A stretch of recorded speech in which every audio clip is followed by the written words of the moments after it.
Masya Allah, doa apa ini? Luar biasa ini. Doa yang diikuti dengan tangisan di sepertiga malam menjelang subuh. Allah turun ke langit bumi dikabulkan nih. Dia bilang demi Allah Syekh, saya harus bayar rumah sakit. Kalau enggak istri saya enggak bisa dioperasi. Ini sudah parah sekali. Kata syekhnya, lanjutkan nangis sama Allah. Allah tidak akan menyia-nyiakan orang yang ikhlas minta padanya. Lanjutkan, nikmati sujudmu.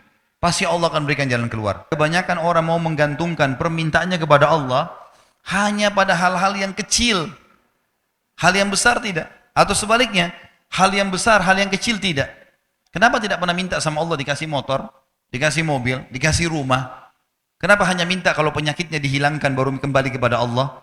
Itu pun seringkali kita jadikan Allah nomor 30 teman-teman sekalian. Ke dokter ini, ke dokter itu, resep ini, resep. Nanti kalau sudah mentok nggak bisa sembuh baru sholat tahajud.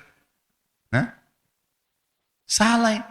Islam mengajarkan kita apa? Sebelum makan berdoa, sebelum tidur berdoa, sebelum aktivitas berdoa, sebelum ke dokter doa dulu supaya Allah jadikan kesembuhan. Karena dokter resepnya cuma semoga lekas sembuh.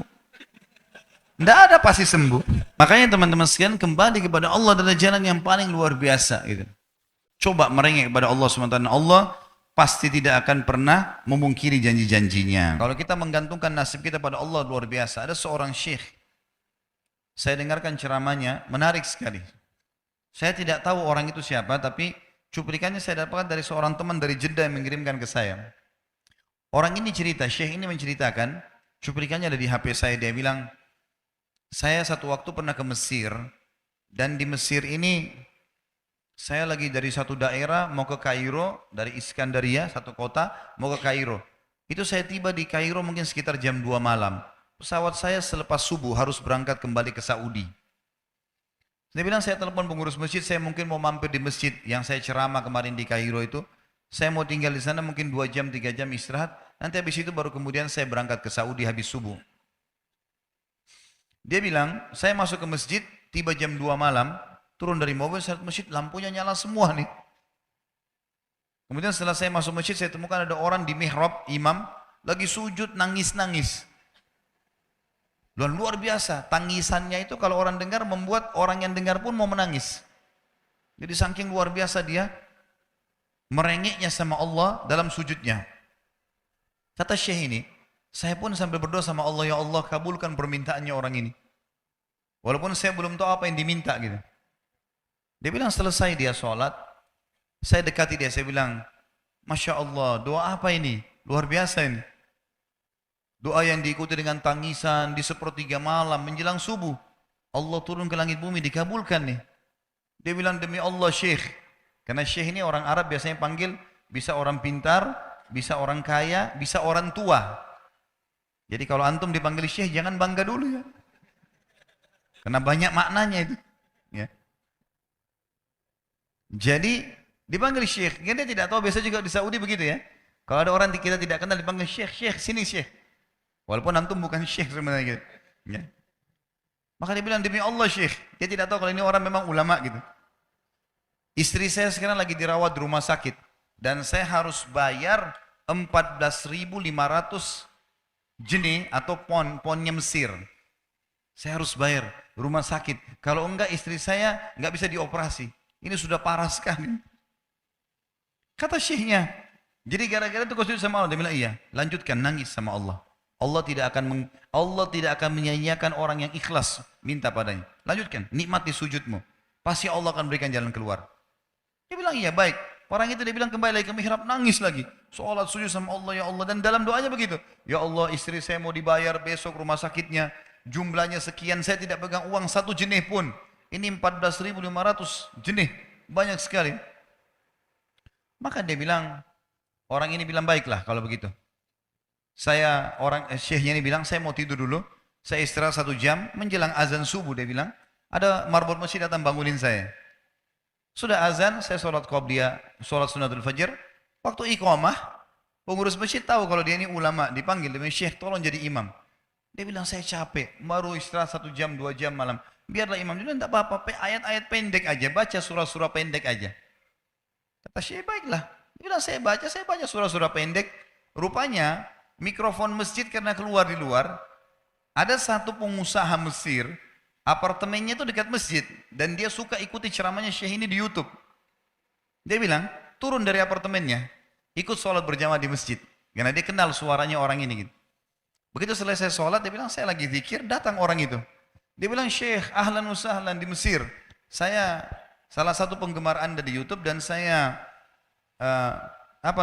dengar suara tadi. Saya tadinya mau sholat di masjid lain, saya ke masjid ini. Dia bilang, Syekh, saya mau minta tolong satu hal. Kata Syekhnya, kenapa?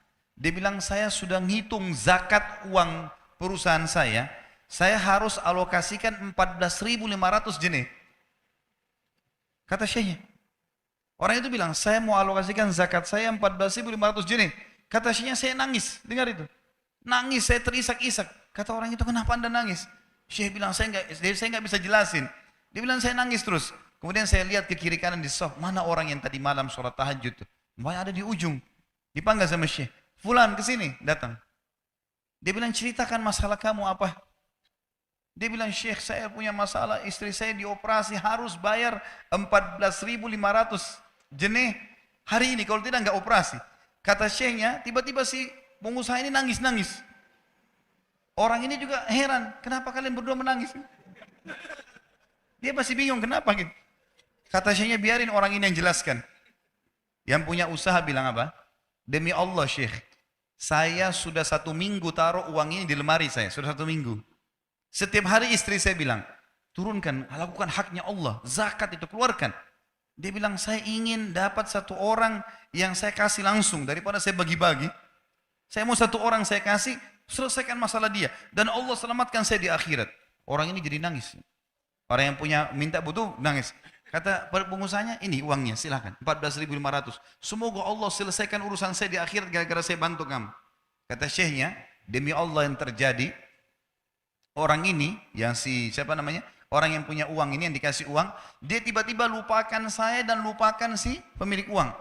Dia langsung angkat kepalanya ke langit sambil menangis mengatakan, ya Allah, aku mencintaimu. Terpenuhi kebutuhannya, gitu kan. Kuasa Allah. Teman-teman, cuman kita selalu buru-buru. Kalau seseorang kita di perusahaan mau dinaikkan gajinya saja, mau naikkan jabatannya, dia harus tulis permohonan. Tidak mungkin juga baru hari ini dimasukkan kemudian ketuk ruangan di rootnya, mana permintaan saya kemarin? Atau hari ini, nggak mungkin. Seminggu dia sabar, 2 minggu dia sabar, dengan berharap datang panggilan. Kenapa dengan Allah Subhanahu wa ta'ala kita tidak begitu, teman-teman? Banyak orang buru-buru, dan kebanyakan orang mau menggantungkan permintaannya kepada Allah hanya pada hal-hal yang kecil. Hal yang besar tidak. Atau sebaliknya, hal yang besar, hal yang kecil tidak. Kenapa tidak pernah minta sama Allah dikasih motor, dikasih mobil, dikasih rumah? Kenapa hanya minta kalau penyakitnya dihilangkan baru kembali kepada Allah? Itu pun seringkali kita jadikan Allah nomor 30, teman-teman sekalian. Ke dokter ini, ke dokter itu, resep ini, resep. Nanti kalau sudah mentok nggak bisa sembuh baru sholat tahajud. Salah. Islam mengajarkan kita apa? Sebelum makan berdoa, sebelum tidur berdoa, sebelum aktivitas berdoa, sebelum ke dokter doa dulu supaya Allah jadikan kesembuhan. Karena dokter resepnya cuma semoga lekas sembuh. Tidak ada pasti sembuh. Makanya teman-teman sekalian, kembali kepada Allah adalah jalan yang paling luar biasa. Gitu.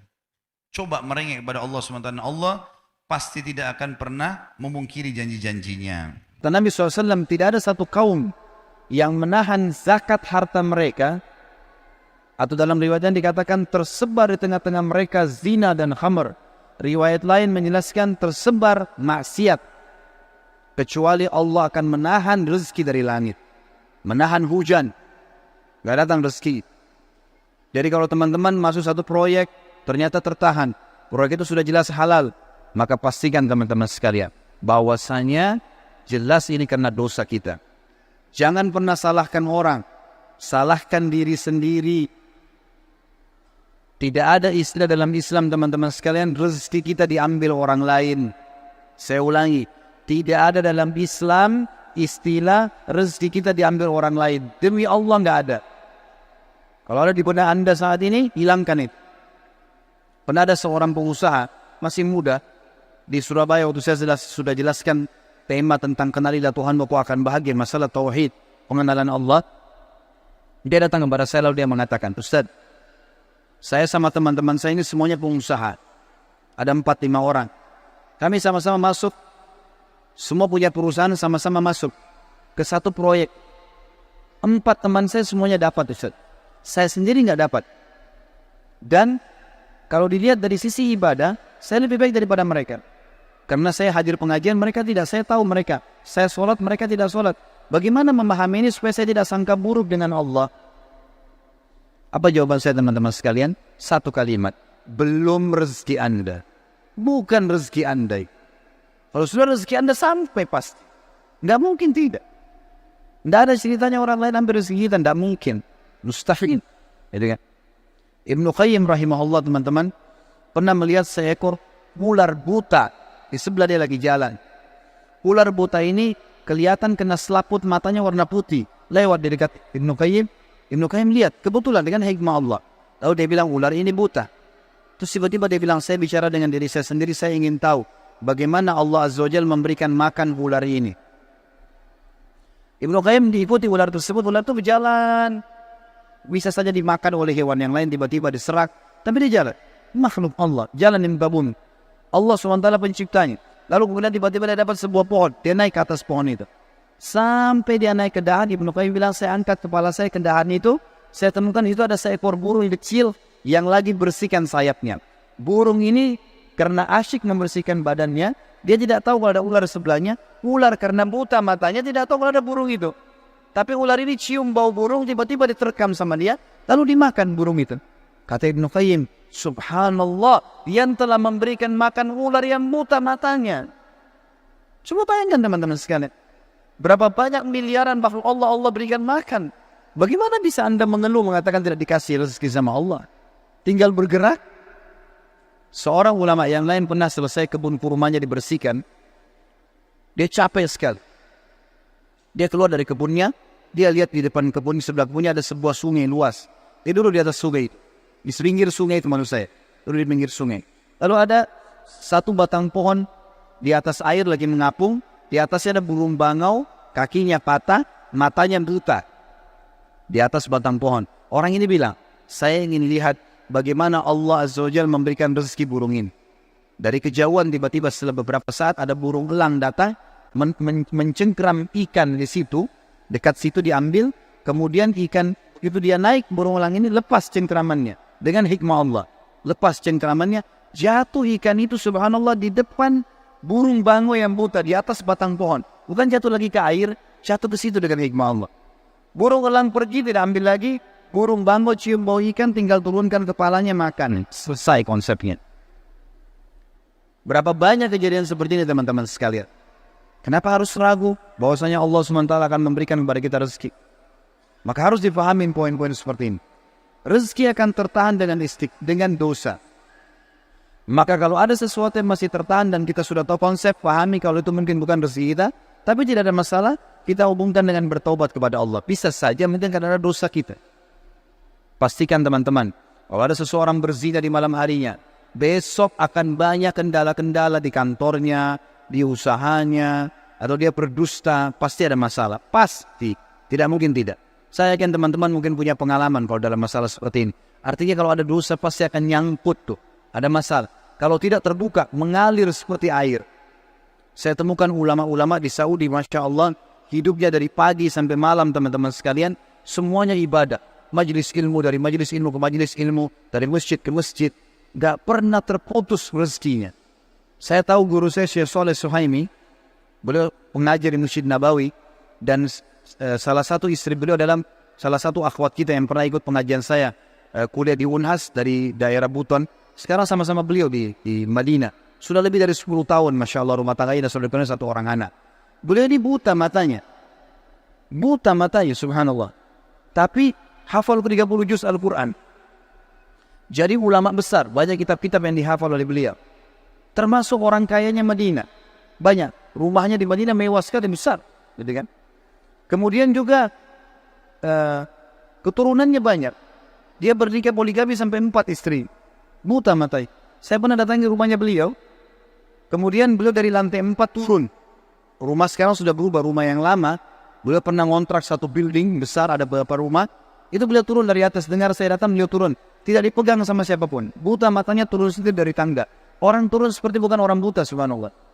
Jalan kemana-mana di Indonesia, saya masukkan, dia bilang sama saya, Khalid, saya mau nginap di hotel, tapi hotel yang bagus. Saya sempat bertanya, dari mana Syekh bisa tahu ini hotel bagus atau enggak ya? Dia minta, saya mau hotel bintang 5. Saya punya kemampuan, saya mau bayar. Saya mau nikmatin. Baiklah. Saya carikan hotel bintang 5 di Jakarta, dapat. Waktu masuk hotel, dia bilang, Khalid, pegang saya mau pegang ranjangnya. Demi Allah teman-teman, diraba sama dia ranjangnya. Lemarinya, baik, ini bagus. Dia bisa tahu, saya mau yang ini. Kemudian dibayar sama dia, dinikmatin gitu. Orang buta subhanallah bisa Allah bukakan banyak sekali. Tidak mungkin orang yang, saya yakin ini justru karena berkah ilmunya, berkah Al-Quran yang dia hafal, berkah sedekahnya luar biasa. Dia kalau berangkat teman-teman sama ulama-ulama yang lain datang ke Indonesia, adakan daurah pesantren kilat, pasti dia yang bayarin. Dia bayarin hotelnya, dia bayarin makannya, dia yang bersedekah. Dan saya lihat luar biasa rezeki Allah keluarkan gitu. Sampai saya waktu mau bayar kamar hotel dilarang sama dia. Sudah dibayar semua, Fad. Bayar semua dari awal, sudah dibayar semuanya. Jadi saya melihat teman-teman sekalian, orang kalau justru jauh dari dosa-dosa, maka Allah Azza wa Jalla akan bukakan pintu rezeki. Imam-imam Masjid Haram dan banyak ulama-ulama yang lain, semuanya mereka mampu. Allah bukakan. Jadi jangan salah paham teman-teman sekalian. Orang-orang kafir yang sedang antum lihat, dan anda lihat terbuka rezekinya, jangan salah paham. Tidak ada di antara mereka yang murni lepas dari hutang. Coba telusurin deh. Mobilnya mewah, tapi hutang semuanya. Usahanya banyak, tapi hutang semuanya. Berkah dari mana ini? Bukankah pada saat meninggal kemudian disita oleh bank-bank, akhirnya terbengkalai keluarganya? Dan seterusnya. Banyak hal teman-teman sekalian. Oleh karena itu dekatkan diri dengan Allah. Perbanyak istighfar. Bertobat kepada Allah subhanahu wa ta'ala. Maka Allah akan bukakan. Jadi dosa itu seperti teman-teman penyumbat ya. Di saluran air ada penyumbatnya. Kalau kita istighfar, kita sedang menarik sumbatan itu. Airnya jadi lancar nanti. Hasan Basri pernah didatangi oleh 3 orang. Hasan Basri seorang ulama tabi'in yang tadi juga saya sudah sebutkan kisahnya di awal pertemuan kita. Beliau pernah kedatangan 3 orang. 3 orang ini minta nasihat. Karena selalu dia nasihatin orang. Hasan Basri terkenal kalau bicara teman-teman surga, neraka, kematian. Nasihatnya selalu berkisar di situ. Jadi orang merasa imannya bertambah. Ringkas cerita, datang 3 orang ke rumahnya. Yang satu mengatakan, wahai imam, saya sudah lama menikah tidak punya anak. Saya sama istri saya, dibawa istrinya sama dia. Sudah lama berobat, sudah 10 tahun menikah nggak punya anak. Dan sudah berobat sana sini sama tabib tidak sembuh-sembuh. Apa saran anda? Sudah ikhtiar. Kata Hasan Basri, perbanyak istighfar. Bukan baca ya, perbanyak istighfar. Orang ini pergi. Kemudian masuk orang kedua. Hai imam, saya sudah lama sakit. Di perut saya ada penyakit. Sakit, kalau sakit itu luar biasa. Sudah berobat sana sini nggak pernah sembuh. Sudah ikhtiar. Apa saran anda? Kata Hasan Basri, perbanyak istighfar. Lalu yang ketiga mengatakan, masuk orang yang ketiga, wahai imam, saya sudah lama bekerja keras. Tidak pernah kaya seperti fulan. Ditunjuk orang kaya di kampung itu. Maka saran anda apa? Dia bilang perbanyak istighfar. Perbanyak istighfar. Maka pada saat itu teman-teman sekalian, waktu sudah pulang semua, istri Hasan Basri tanya, kenapa tadi 3 orang ini pulang semua? Ada beberapa athar menyebutkan murid-muridnya yang bertanya, gitu kan? Kenapa anda cuma mengatakan istighfar? Kenapa anda tidak pandu mereka? Mungkin yang satu butuh modal, yang satu butuh tabib, dokter, satu butuh obat mungkin. Kata dia, tidakkah kalian sudah dengar? Kalau ya, mereka sudah ikhtiar, tinggal ada penghambatnya nih. Dan penghambatnya adalah dosa-dosa mereka. Dan Allah sudah berfirman dalam surah Nuh, surah nomor 71, ayat 10-12. A'udzubillahi minasyaitonirrajim. Nabi Nuh berkata kepada kaumnya, "Faqultu astaghfiru rabbakum innahu kana ghaffara." Aku berkata kepada mereka, Nabi Nuh berkata kepada kaumnya, istighfarlah kalian, mohon ampunlah pada Tuhan kalian, karena Dia Maha Pengampun. Dia suka kalau kalian tobat tuh. Ayat 10, ayat 11-nya, yursilis sama alaikum midrara. Mereka atau pasti Allah akan turunkan dari langit hujan yang lebat. Dan kita tahu hujan adalah sumber kehidupan manusia. makna yatarletnya, makna tadaburnya adalah makna tafsirnya, dia akan turunkan dari langit rezeki-rezeki yang midrar. Midrar itu bertubi-tubi. Ayat 12-nya, wa yumditkum bi amwalin wa banin wa yaj'al lakum jannatin wa yaj'al lakum anhara. Dan pasti dia akan memperbanyak buat kalian. Yumdit, mat, ini artinya mendobelkan, melipat gandakan. Dan pasti dia akan melipat gandakan, menambahkan buat kalian keturunan, harta-harta, amwal, dan keturunan. Serta dia akan melebatkan kebun-kebun kalian dan akan memperbanyak ya sungai-sungai kalian, sumber air kalian. Imam Ahmad rahimahullah pernah didatangi teman-teman sekalian oleh seseorang. Maaf, Imam Ahmad pernah di akhir hidupnya. Ini kalau teman-teman yang pernah dengar kisahnya, maaf saya ulangi, karena memang berhubungan dengan poin ini. Pernah Imam Ahmad rahimahullah, di akhir hidupnya dia tidak tahu kenapa dia harus mendatangi sebuah tempat. Lalu kemudian dia pergi ke sana. Setelah dia tiba di kota itu, tiba waktu maghrib dia masuk ke sebuah masjid, lalu dia sholat maghrib. Habis maghrib beliau duduk rahimahullah dengan membaca Al-Quran. Ya. Imam Ahmad ini kalau nggak salah meninggal tahun 240-an. Tahu dari 4 imam madhab ya. Imam Ahmad rahimahullah masuk ke masjid, kemudian beliau duduk sholat. Maghrib duduk mengaji, sampai isya beliau sholat isya berjamaah. Karena tidak tahu kenapa datang ke kota itu. Lalu kemudian beliau ingin istirahat. Habis sholat ba'diyah isya, orang-orang semua pada bubar. Imam Ahmad ke sudut masjid, lalu dia baring. Marbot masjidnya datang, tanya, wahai imam, wahai syekh. Syekh ini dalam bahasa Arab bisa berarti orang tua, orang kaya, atau orang pintar. Ya, bisa 3 artinya. Kebetulan Imam Ahmad dipanggil syekh di sini maksudnya adalah orang tua. Hai syekh, hai orang tua gitu. Ya. Kenapa anda di sini? Kata Imam Ahmad, saya mau istirahat, saya musafir, nggak ada kenalan. Kata dia, tidak bisa di masjid. Anda harus keluar dari masjid. Lalu kemudian disuruh keluar. Kata Imam Ahmad, saya didorong-dorong dari masjid, keluar dari masjid. Begitu keluar dari masjid, marbot masjid, kunci masjid, kemudian Imam Ahmad dia sudah pergi, Imam Ahmad baring di teras masjid. Marbotnya kembali lagi. Lalu mengatakan, wahai syekh, ngapain di sini? Dia bilang seperti saya bilang, saya musafir, saya butuh istirahat. Ya. Kata marbotnya, nggak bisa. Ini masjid, peraturan nggak boleh duduk di sini. Lalu kemudian didorong-dorong Imam Ahmad sampai di jalanan. Di sebelah masjid ada satu orang penjual roti. Penjual roti ini lihat kejadian tersebut, lalu dia mengatakan, hai syekh, dipanggil Imam Ahmad, orang tua gitu ya, kesinilah, ada tempat saya. Datanglah dia, Imam Ahmad, lalu Imam Ahmad berkata, orang itu berkata, ini tempat saya usaha jual roti. Di belakang saya jual roti ini ada kamar saya biasa istirahat. Rumah saya tidak jauh dari sini. Anda boleh istirahat. Besok pagi Anda boleh pergi. Dia bilang baik. Jazakallah khair. Imam Ahmad duduk. Imam Ahmad ini karena zaman dulu nggak ada foto, orang nggak tahu wajahnya, orang cuma kenal nama. Nggak kita sekarang bisa lihat fotonya, bisa tahu orangnya gitu. Imam Ahmad bilang ada satu kegiatan orang ini yang unik. Setiap kali orang ini pecahin telur, ambil gandum, ya, tepung, kemudian taruh garam, diaduk, selalu astagfirullah wa atubu ilaih, astagfirullah wa atubu ilaih, terus astagfirullah wa atubu ilaih, terus dia mengucapkan itu. Maka yang terjadi adalah Imam Ahmad bertanya, berapa lama kau amalkan ini? Sudah berapa lama kau amalkan? Kebetulan Imam Ahmad ini di akhir hidupnya ya, sudah sangat tua. Orang ini juga seumur Imam Ahmad. Dia bilang sudah lama, dari saya masih muda. Kata Imam Ahmad, apa hasilnya istighfarmu ini? Dia bilang semua yang saya minta sama Allah dikabulkan. Apa saja. Belum pernah saya minta sama Allah nggak dikabulkan. Tinggal satu yang sudah bertahun-tahun saya minta belum Allah kasih. Kata Imam Ahmad, apa itu? Dia bilang saya minta agar dipertemukan dengan Imam Ahmad. Maka Imam Ahmad bertakbir mengatakan, Allahu Akbar. Karena istighfarmu inilah ya, Allah subhanahu wa ta'ala mengutus saya datang ke kotamu dan saya tidak tahu kenapa saya datang. Karena istighfarmu lah marbot masjid melarang saya tidur di masjid dan saya didorong-dorong. Istighfar mula yang membuat kau menawarkan saya untuk datang dan nginap di tempatmu. Saya Ahmad bin Hanbal. Allah Azza wa Jal datangkan Imam Ahmad ke rumahnya karena istighfarnya. Ini luar biasa. Kisah seorang ibu yang berada di wilayah Kashmir.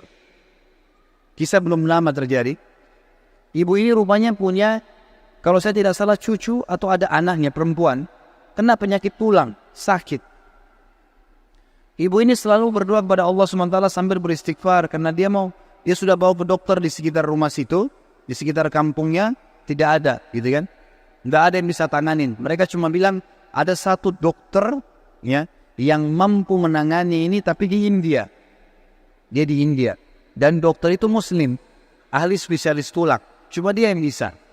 Ibu ini tahu dia tidak punya kemampuan uang beli tiket pesawat atau kendaraan, mau bayar dokter tidak mungkin. Maka ibu ini memperbanyak doa dan istighfar. Selalu istighfar kepada Allah. Ya Allah, kalau ada dosa maafkanlah, sembuhkan anak ini. Ya Allah, pertemukan sama dokter itu, mudahkan supaya anak saya ini berobat.